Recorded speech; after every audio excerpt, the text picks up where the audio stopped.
So anyway, I finally last year got a chance to go to see one of the races, and it was epic. For me, as a shop owner, to go and not have to do anything and just watch and enjoy it. It's a great group, and great chemistry, very competitive, but supportive. And so I just got to watch. And one question kept going off in my head is, where the fuck are the British bikes? And there were none. So I talked to Peter. I said, what do you think about if we brought some British bikes? He goes, I think they would love that. And we wouldn't necessarily be competitive, but we could partake.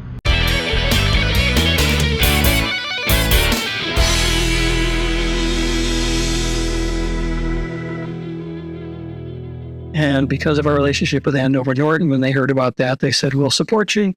And so instantly we were in let's put a race team together. And so what's going on since that is pieces have fallen into place. Sadly, we had one former guild member in hospice. He said, I heard about what you guys want to do. Here's a big fat check to seed it. Oh, okay. And then I get this call from Warren who says, hey, I've got a bike I need you to finish that we talked about before. And behind me now is the core for Arms for Hostages, where we got a Norton Commando that we're going to build into a track race bike.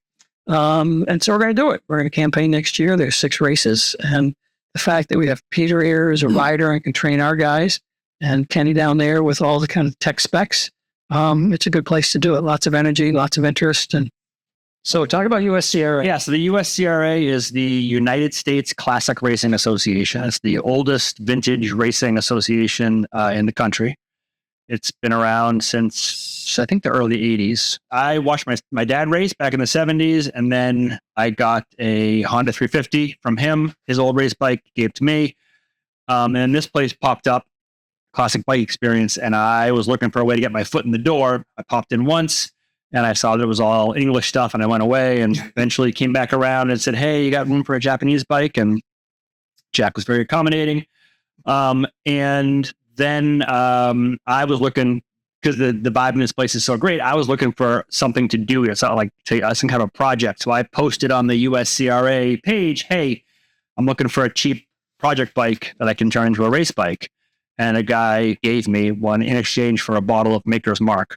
He gave me a T500, stock T500 barn find with everything except for one clutch lever. Rolled that here, started tearing into it. Fast forward a few months, Ken LaValle heard about it.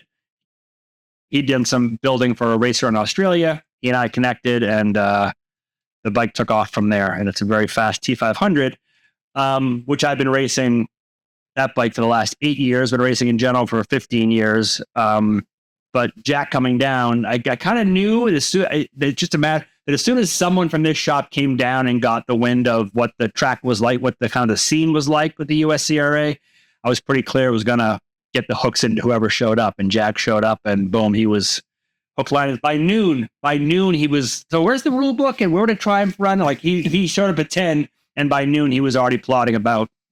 And then the next day, so that was race weekends are Saturday and Sunday. So Jack was there on Saturday.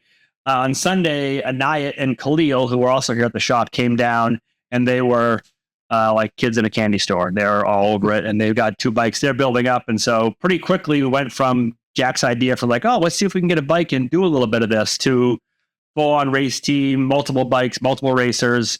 And then the Warren piece sort of dropped the whole thing to its final stage, where we had a viable bike and a way to get started, and the money, the endowment from the friend of the shop who just passed. Sort of all the pieces fell into place just perfectly to make it happen. So I think we're in great shape to do something really pretty fun and special next year. I tell you right now, the problem with vintage racing these days is that bikes from the 50s and 60s are all sort of in people's living rooms or barns or museums and dining rooms, right? But no one wants to race them because they're getting so valuable now that no one wants to race and risk crashing. So more and more people are racing more, modern bikes and cheap bikes like Honda CB350s from the 70s, and then Honda Hawks from the 80s. Crashing sucks, but when you crash, like the whole club is like, what do you need? Like, we need a clutch lever for you. Yep, I got a clutch lever that might work. I have a new. I think you need new forks. Let's get our alignment bars out and check your forks. Like when you have a problem, everyone sort of circles the wagons and tries to get you back on the track, even if they're going to stuff you in turn one in the next race. They want you out there. So, the fight is just from lap 1 to lap 8, and then everyone's friends and pulling for each other outside of that window. So I think the theme we wanted to, we're still working on the team name and all, but the vibe we want is like a high school cross country team. Everybody participates. The varsity guys are good, but if you improve every week and do a PR, everybody celebrates that. So the 3 words we said were start, finish, improve, right? So that's the idea. And so even though we're going to be in classes that we're not going to be particularly competitive, we're going to improve every week. So the other thing we have are great resources. So if you think about, just go 50 feet down there and you've got accomplished racer and builder, know the rules, all that. We also have Andover Norton in England, right? They keep all the Norton stuff, and they campaign some bikes, and also we have resources there. We've got our own contacts in our own circle. So the Kenny Cummins in New York City, Norton, Jim Schmidt, others, more than happy to share inside tips into how do you make these things go reliably and have a good day at the track. So the fact that you can get to the bike to the start, run a race, finish a race reliably speaks to the build, and keeping it on the track speaks to the rider. So I think we got both things covered. It should be pretty fun. Right. We actually raced together already on the dirt. Yeah. Griffin's a fairly accomplished dirt bike rider. Yeah. And Peter's been winning races.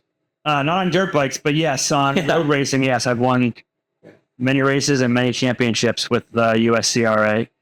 And actually, probably almost 15 years ago now, I taught I licensed motorcycle riders for the state of Vermont through their Vermont Rider Education Program. So I have quite a bit of experience teaching people how to ride, just beginning with point to the clutch. Here's the brake. This is how you shift. Here's how you balance. Yeah.